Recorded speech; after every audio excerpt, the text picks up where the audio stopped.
আধুনিকতার অবস্থান হলো প্রথমত সে আসমানি কিতাবকে অস্বীকার করে, আল্লাহকে অস্বীকার করে। ব্যক্তিগতভাবে আপনি বিশ্বাস করেন, সমস্যা নাই, বাকি এটা আপনি এর বাইরে আনতে পারবেন না, ব্যক্তিগত পর্যায়ের বাইরে এটা আপনি আনতে পারবেন না। এটা আধুনিকতার অবস্থান। তারপর আধুনিকতা হলো মানুষ কেন্দ্রিক, সবকিছুর কেন্দ্র মানুষ, সবকিছুর মাপকাঠি মানুষ। মানুষের আকল দিয়ে, মানুষের ভালো লাগা দিয়ে সে সবকিছু বিচার করবে। সমাজ এবং শাসন চলবে মানুষের বানানো মতবাদ দিয়ে, মানুষের চিন্তা দিয়ে। এই আগের দুটা পয়েন্টের সার নির্যাস হলো এটা।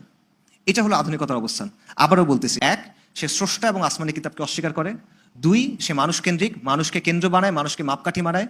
তিন, সমাজ এবং শাসন চলবে মানুষের মাধ্যমে, মানুষের চিন্তা, মানুষের আকল দিয়ে। ইসলামের অবস্থান তো কি? ইসলামের অবস্থান হলো লা ইলাহা ইল্লাল্লাহ মুহাম্মাদুর রাসূলুল্লাহ, কুফর বিত-তাগুত ওয়া ঈমান বিল্লাহ। ইসলামের অবস্থান হলো রিসালাত, ইসলামের অবস্থান হলো ওয়াহী। এটা চাইলে আপনি এখন 2 দিন ধরে ব্যাখ্যা করতে পারেন, এটা চাইলে আপনি 1 লাইনের মধ্যে বুঝতে পারেন। এই দুইটা অবস্থান সাংঘর্ষিক। ইসলামের কেন্দ্রে আল্লাহ, আধুনিকতার কেন্দ্রে মানুষ। আমাদের মধ্যে যে সংশয়